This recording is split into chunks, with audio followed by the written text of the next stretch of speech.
Ndabahaye amahoro mwese mukunda imico n'akaranga vy'Uburundi, izina ryanje ni Feliciano Bankuka, muramenyere mu kiganiro Nyibutsa Akaranga gica ku muhora wa YouTube kuri Nyibutsa Akaranga TV. Ndabashimiye mwese cane mwese mukurikira kino kiganiro mukakimenyesha n'abandi kugira ngo tubandanye twigishanya mu mico n'akaranga vy'Uburundi.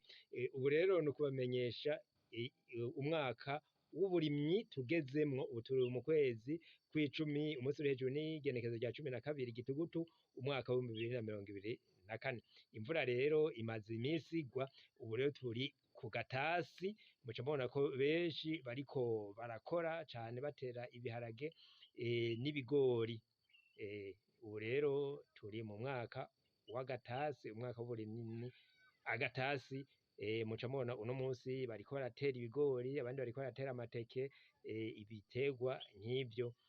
Mugire amahoro rero, murabe ingene bariko barakora mu ntara.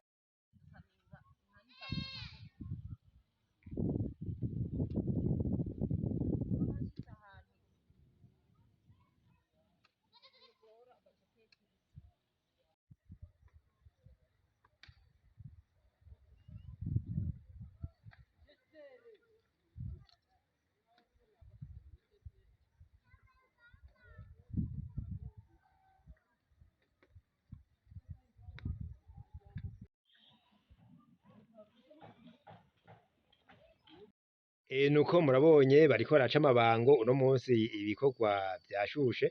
Ego nkaba ndabasezeye rero, mugire amahoro. Nuko rero abari mu makungu ya kure mumenye yuko ubu mu Burundi turi mu gihe c'agatasi, abantu bariko baratera ibiharage, bariko baratera ibigori. Nuko rero mugire amahoro. Hanyuma ejo naho hari ukwibuka incungu y'ukwikukira k'Uburundi, ari we umuganwa atari umugani Rudoviko Rwagasore. Mwese nkaba ndabifurije kuzohimbaza neza uwo munsi mukuru. Feliciano Bankunguka nkaba ndabashimiye.